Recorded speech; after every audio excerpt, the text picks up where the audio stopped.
Welcome to another video of fingerprint science. In this video, we'll go through history of fingerprint science. Thousands of years before the birth of Jesus Christ, fingerprints were used on pottery to indicate the maker and the brand of pottery. Pictures writing on the hand with the rich patterns were discovered in Nova Scotia. Slabs of clay with fingerprint 3,000-year-old are found in King Tutankhamun's tomb in Egypt. Clay tablets bearing fingerprints were used for business transactions in Babylon.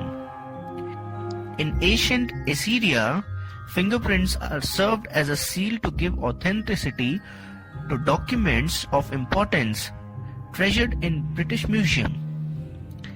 Various official government papers had fingerprints in Persia, Iran.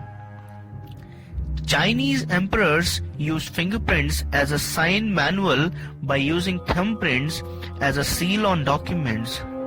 The seals were of clay with impressions of thumb on one of the side and the name of the owner on the other. In Japan, fingerprints were found on certain prehistoric potteries.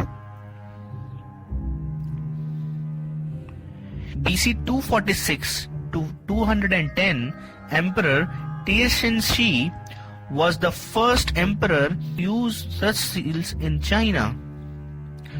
In 702 AD, under the law of Taiho, when a Japanese husband preferred divorce charges, he had to imprint the mark of his index finger after his name on the document.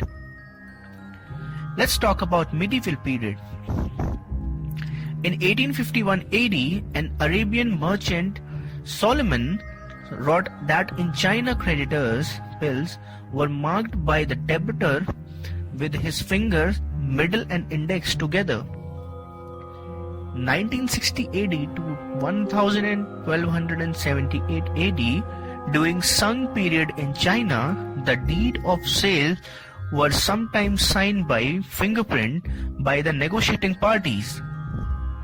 Fingerprints along with palm prints known as panja were used in India during the Mughal period. In the province of Bengal in India, Tipsahi, which means signature by impression, is in use since very long time. Earlier methods of identification are maiming, tattoos. Earlier signs of criminal identification, anthropometry, a study to measure and record these dimensions of certain bones. These measurements were reduced to a formula which theoretically would apply to only one person and would not change in a lifetime. Theory of Quetelet, the Belgian statistician. No two human beings in the world are exactly of the same size. In 1860, Stephen, a prison warden in Louvain, France, started a system of keeping measurements of the head, ears, feet, breast, and the length of the body of the criminal. This system was further standardized by Alphonse Bertillon, a clerk in the police station department of Paris, who was also appointed as a director of Bureau of Identification, established in 1882. The new method of identification, namely anthropometry or the Bertillon system, proved to be unreliable when the measurements of the person were found to be same as those of person registered earlier.